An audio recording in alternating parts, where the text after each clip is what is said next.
that's, I mean, essentially, I'm a movement maker, and so I'm building movements more than I'm building anything else at this point in time. I'm looking to create innovative solutions to bust silos and to bring people together. And so really connecting spaces, connecting people, connecting dollars, that's really what I'm up to. You work with a collaborator who's an expert on community building, don't you? Yes, Kristen Taylor. Could you tell me a little bit about her work and your interaction with it? So Kristen and I met as part of a grant that I got from the Knight Foundation. And she's a community builder for the, she was at the time, she was a community builder for the Knight Foundation. And she was very much a connector for me during the project. She introduced me to people.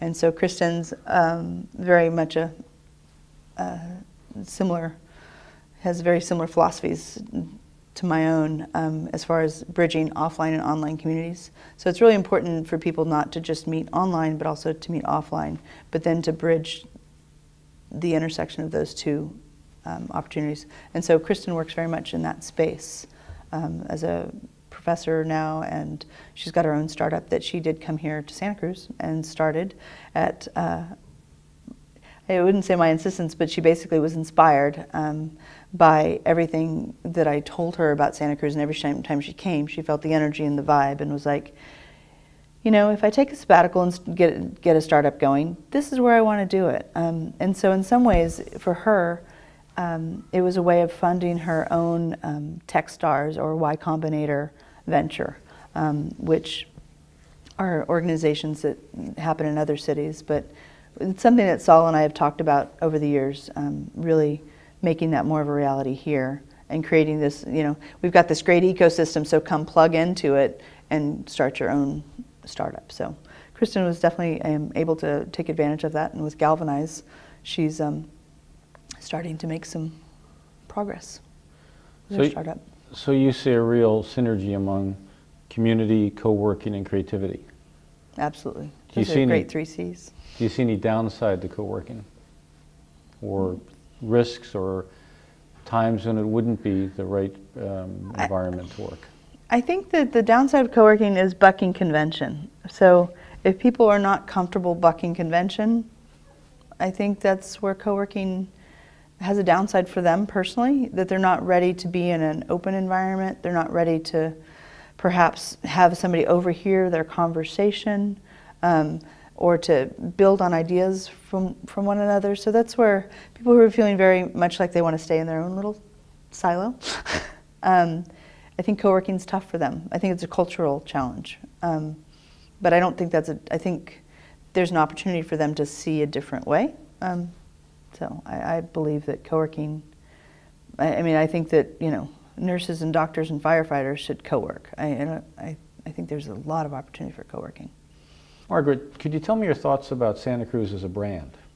I believe the brand of Santa Cruz it's a hub of creativity and innovation. And it's a place for people to escape and really harness their passions. And I believe that's a story that I hear told over and over again about Santa Cruz. I've heard it called a secret garden. One of my favorite terms, secret garden Santa Cruz. It's a place where I can come and be inspired. This is something I heard from Mei Lin Fong, who's an innovator over the hill. And she gave a speech here in Santa Cruz and talked about how Santa Cruz was a destination to basically clear the noise and clutter of the rest of the world and really reconnect with the passion and ideas that you have and build those things. And I think that's really what Santa Cruz offers. There's a lifestyle quality here. It's been said that we don't have the startup culture because we're not willing to work 80 hours a week and et cetera, et cetera. But I think that we also know we don't have to work 80 hours a week. That if we are in the outdoors, so if we ride bikes or surf or walk on the beach or whatever those things are, that those are things that they count as our work hours too, because those are innovation hours that we put in. And then we work hard and we play hard here. And we really believe that innovation is the spirit, and it's also, we are a destination community. More people than not that I ask, they live here because they want to be here. They've chosen to be here. They didn't end up here. They didn't like, I mean, certainly we have our Santa Cruz natives, but even the ones that are native have chosen to stay here and have chosen to figure out a way to make it work. So you've got a place which and people are envious of. So I do hear things that say, you know, like we heard at the Google, it's like, oh, there's no tech in Santa Cruz. It's like, dude, there's innovation in Santa Cruz. And when we look at the innovation economy, the knowledge economy, those things that are going to create our future in the city, in the state, in the country, in the world, that's what we need to harness. And so we're harnessing that here in Santa Cruz, and people are going to come here and learn from us. They're going to learn how we've done what we've done. And so it's up to us to keep innovating and to keep pushing the ball forward. So I'm excited to be able to do that here, and to really make the brand of Santa Cruz project that loud and clear. So there's no mistake that this is where we are. How can each of us improve the reputation of Santa Cruz? So the thing that I really want to reiterate about brand with regard to Santa Cruz is that it's the same thing, it's the same message, I think, from CoWorking, that we've learned from CoWorking, which is don't look to the city or to some organization to decide what the brand is. Like, be the brand. Understand that the brand starts in the hearts and passions of each citizen of Santa Cruz. So be the brand that you want to be, so that if you think that Santa Cruz isn't this or isn't that, it's like, think about what it is and what it is to you and live that brand. So if you believe innovation lives here and that's the brand of Santa Cruz, then live that brand. And don't expect that there's going to be a top-down, you know, declaration of the brand of Santa Cruz shall be X or Y. Be the brand and really understand that what this new world is about is the community speaking and the community having a voice. And so there are tools.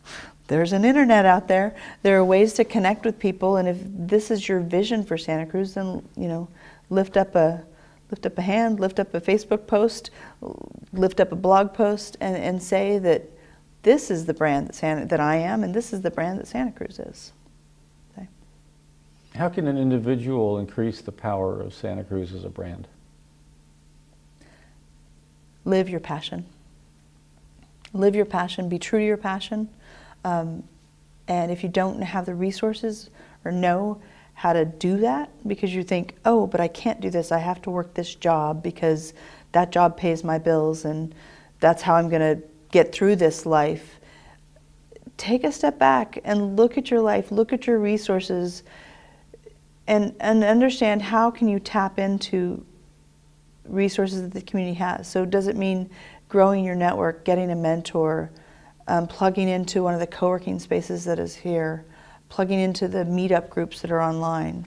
Plug in and meet other people that are living their passion, meet other people that are doing something in the field similar to yours. Because there's a lot of people here that are ready and willing to be a mentor.